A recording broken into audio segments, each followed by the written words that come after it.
ओम शांति। आज 2 जुलाई 2023 बाबा के मधुर महावाक्य। आज बाबा की अव्यक्त वाणी। प्रातः मुरली ओम शांति। रिवाइज मुरली 26 जनवरी 1995 बाप दादा मधुबन। आज की वाणी का सार। ब्रह्मा बाप के और 2 कदम फरमानदार वफादार। आज बाप दादा चारों ओर के स्नेही और सहयोगी बच्चों को और शक्तिशाली समान बच्चों को देख रहे हैं। स्नेही सभी बच्चे हैं लेकिन शक्तिशाली यथाशक्ति हैं। स्नेही बच्चों को स्नेह का रिटर्न पदम गुणा स्नेह और सहयोग प्राप्त होता है। शक्तिशाली समान बच्चों को सदा सहज विजयी भव का रिटर्न मिलता है। मिलता सभी को है। स्नेही बच्चे यथाशक्तिशाली होने के कारण सदा सहज विजयी का अनुभव नहीं कर पाते। कभी सहज कभी मेहनत। बाप दादा स्नेही बच्चों को भी मेहनत को सहज करने का सहयोग देते हैं, क्योंकि स्नेही आत्माएं सहयोगी भी रहती ही हैं। तो सहयोग के रिटर्न में बाप दादा सहयोग जरूर देते हैं, लेकिन योग यथार्थ ना होने के कारण सहयोग मिलते भी प्राप्ति का अनुभव नहीं कर पाते। योग द्वारा ही सहयोग का अनुभव होता है और शक्तिशाली समान बच्चे सदा योग युक्त हैं, इसलिए सहयोग का अनुभव करते सहज विजयी बन जाते हैं। लेकिन बाप को दोनों ही बच्चे प्यारे हैं।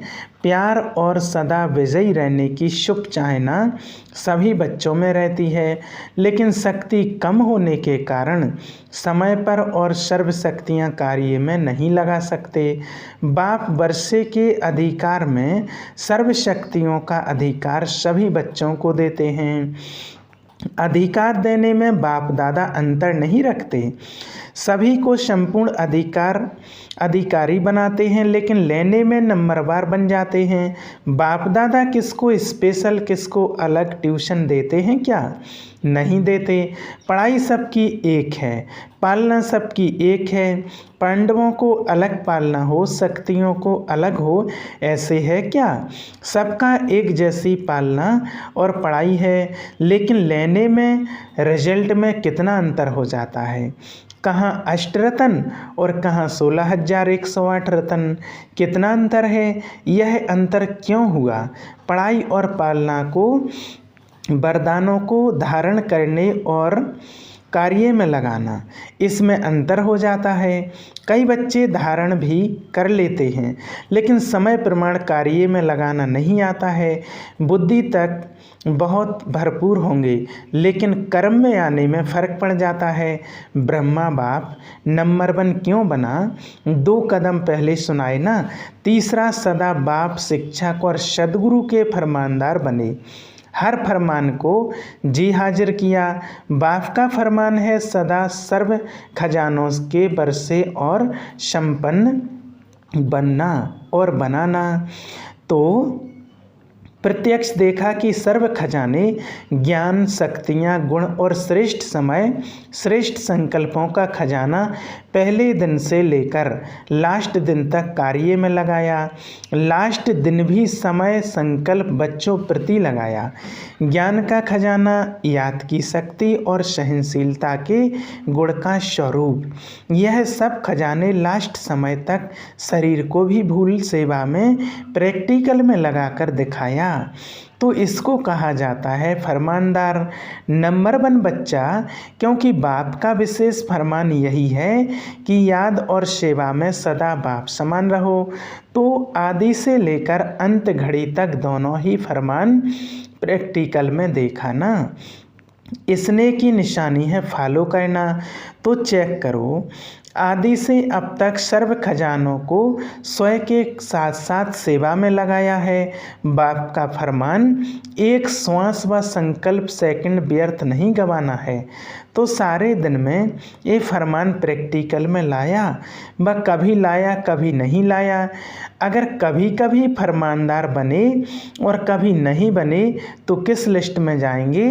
अगर बाप दादा फरमानदार की लिस्ट निकालें तो आप किस लिस्ट में होंगे? अपने को तो जानते हो ना, क्योंकि आप सभी सर्व खजानों के ट्रस्टी मालिक हो। तो एक संकल्प भी बिना बाप के फरमान के यूज नहीं कर सकते हो, या सोचते हो कि हम बालक सो मालिक हैं इसलिए व्यर्थ गंवाएं या क्या भी करें, इसमें बाप का क्या जाता है? बाप ने दे दिया, अभी हिसाब क्यों लेते हैं? नहीं, आप रोज बाप के आगे कहते हो कि सब तेरा है मेरा नहीं है। कहते हो ना कि टाइम पर मेरा और टाइम पर तेरा। जब हमारा मतलब हो तो मेरा, वैसे तेरा। ऐसी चतुराई तो नहीं करते हो। ब्रह्मा बाप को देखा, अपना आराम का समय भी विचार सागर मंथन कर बच्चों के प्रति लगाया। रात्रि में भी जागकर बच्चों को योग की शक्ति देते रहे। एक चरित्र तो सुने हैं ना, ब्रह्मा की कहानी सुनी है ना। फॉलो फादर किया कि सिर्फ सुन लिया? सुनना अर्थात करना। तो तीसरा कदम सदा जी हाजिर, सदा हजूर हाजिर और नाजिर।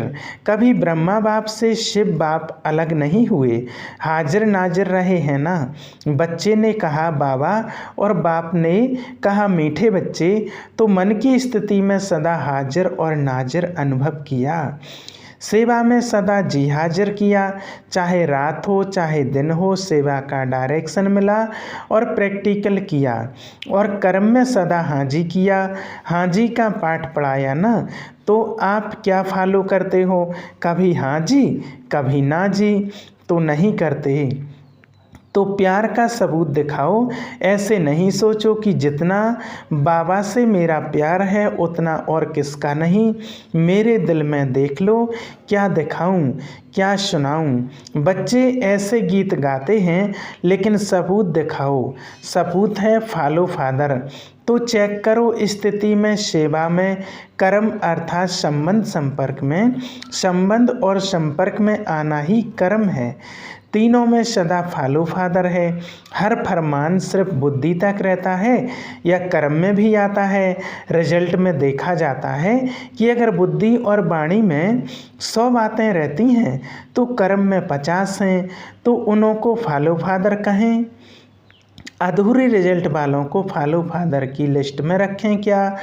आप क्या समझते हैं? बेफरमानदार हैं कि आप आधे में राजी हैं? थोड़ा थोड़ा अंतर पसंद है। शुरू शुरू में माला भी बनाते थे, गोल्डन सिल्वर भी लिस्ट निकालते थे।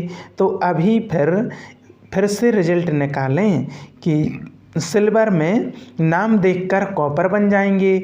समय की सूचना बाप तो दे ही रहे हैं, लेकिन प्रकृति भी दे रही है, प्रकृति भी चैलेंज कर रही है। तो समय के प्रमाण आप लोग औरों को भी सूचना देते रहते हो। भाषणों में सबको कहते हो कि समय आ गया है, समय आ गया है।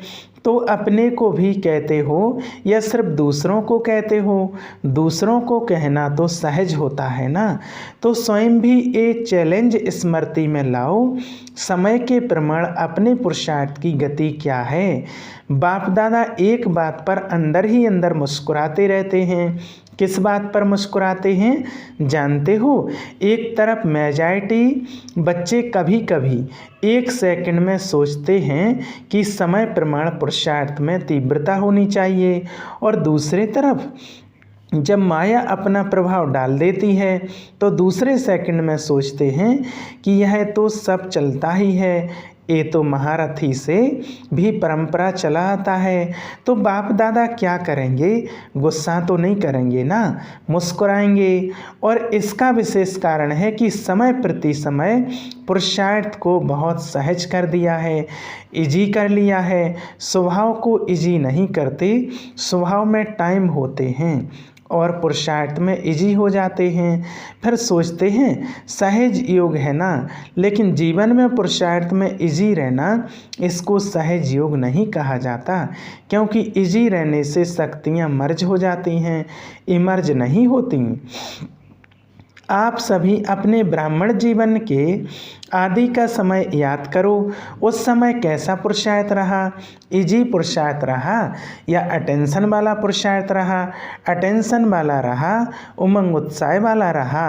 और अभी अलबेलेपन के डनलप के तकिए और बिस्तर मिल गए हैं, साधनों ने आराम पसंद ज़्यादा बना दिया है, तो अपने आदि के पुरुषार्थ, आदि की सेवा और आदि के उमंग उत्साह को चेक करो। क्या था? आराम पसंद थे? नहीं। और अभी थोड़ा थोड़ा है। साधन सेवा के प्रति हैं, साधन स्वयं को आराम पसंद बनाने के लिए नहीं है। तो अभी डल्लभ का तकिया और बिस्तरा निकालो, पटरानियाँ बनो, पटराने बनो। भले पलंग पर सो, लेकिन स्थिति पटरानी पटराने की हो। देखो, आदि सेवा के समय में साधन नहीं थे, लेकिन साधना कितनी श्रेष्ठ रही। जिस आदि की साधना ने ये सारी वृद्धि की है, तो साधना के बीज को विस्तार में छिपा नहीं दो। जब विस्तार होता है तो बीज छिप जाता है। तो साधना है बीज, साधन है विस्तार। तो साधना का बीज छिपने नहीं दो, अभी फिर से बीज को प्रत्यक्ष करो। बाप दादा ने इस सीजन में काम दिया था, लेकिन किया नहीं। याद है क्या दिया था? कि कॉपियों में है काम दिया था कि बेहद के वैराग्य वृत्ति पर स्वयं से भी चर्चा करो और आपस में भी चर्चा करो और प्रैक्टिकल में इस साधना के बीज को प्रत्यक्ष करो। तो किया है कि एक दिन सिर्फ डिबेट कर ली, वर्कशॉप तो हो गई, लेकिन वर्क में नहीं आई। तो वर्तमान समय के प्रमाण अभी अपनी सेवा व सेवा स्थानों की दिनचर्या बेहद के वैराग्य वृत्ति की बनाओ। अभी आराम की दिनचर्या मिक्स हो गई है। ये अलबेलापन शरीर की छोटी छोटी बीमारियों के भी बहाने बनाता है। पहले भी तो बीमारी होती थी ना, लेकिन सेवा का उमंग बीमारी को मर्जित कर देता है। जब कोई आपके दिल पसंद सेवा होती है तो बीमारी याद आती है। अगर आपको इंचार्ज बहन कहे नहीं आपकी तबीयत ठीक नहीं है, दूसरे को करने दो, तो करने देंगे। उस समय बुखार व सिर दर्द कहाँ चला जाता है। और जब सेवा कोई पसंद नहीं होगी तो क्या होगा? सिर दर्द भी आ जाएगा, तो पेट दर्द भी आ जाएगा। सुनाया है ना कि अगर बहानेबाजी में बुखार कहेंगी तो टीचर कहेगी कि थर्मामीटर लगाओ, लेकिन पेट दर्द और सिर दर्द का थर्मामीटर तो है ही नहीं, मूड ठीक नहीं होगा और कहेंगे कि पेट दर्द है। तो ये अलबेलेपन के बहाने हैं। बेहद की वैराग्य वृत्ति मर्ज हो गई है और बहानेबाजी इमर्ज हो गई। बाप दादा देख रहे थे कि सभी बच्चे बहुत स्नेह से मधुबन में पहुंच गए हैं, तो इसने तो दिखाया, उसकी मुबारक हो। बाप दादा को भी बच्चों की खुशी देखकर खुशी होती है, लेकिन आगे क्या करना है? सिर्फ मधुबन तक पहुंचना है या स्नेह का सबूत दिखाने के लिए फरिश्ते रूप में वतन में पहुंचना है? क्या करना है? मधुबन में पहुंचे उसकी मुबारक है, लेकिन फरिश्ताबन वतन में कब पहुंचेंगे? चलते फिरते आप सभी को फरिश्ते ही देखें, बोलचाल रहन सहन सब फरिश्तों का बन जाए। और फरिश्ते का अर्थ ही है डबल लाइट। तो दिनचर्या में लाइट नहीं बनना, लेकिन संबंध संपर्क में स्थिति में लाइट, तो लाइट बनना आता है कि बोझ खींचता है।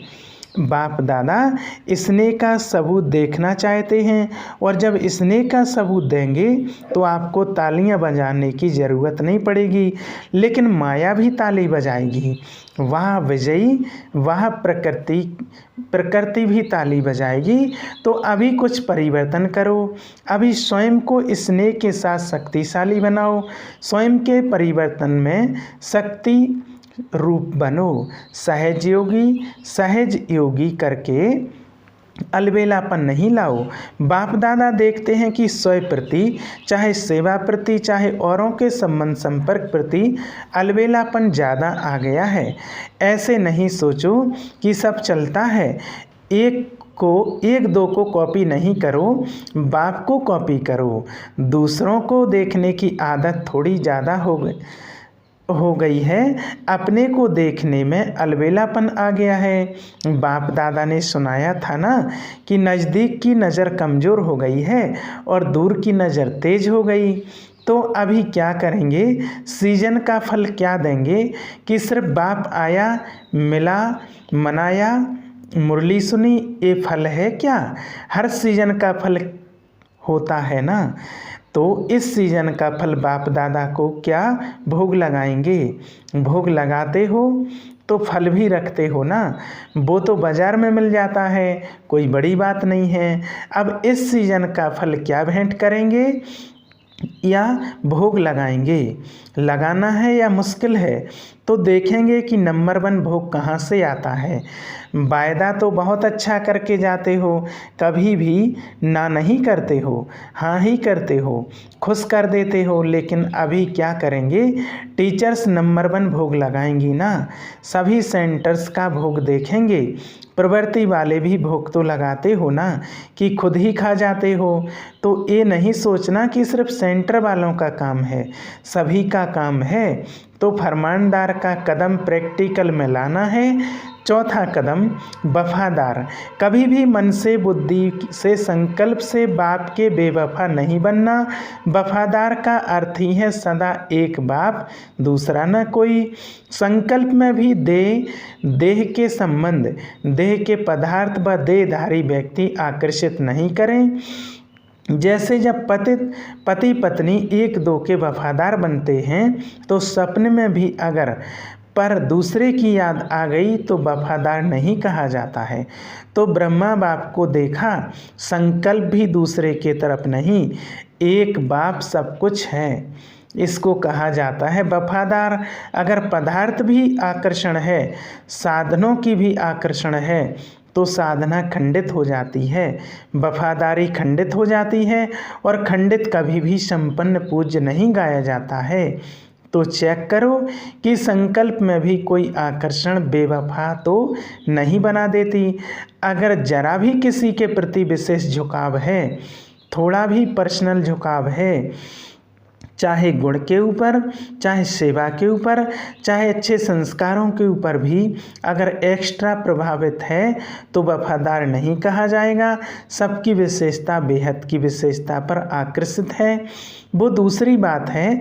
लेकिन किसी विशेष व्यक्ति या वैभव के ऊपर आकर्षित है तो वफादार की लिस्ट में खंडित गाया जाएगा।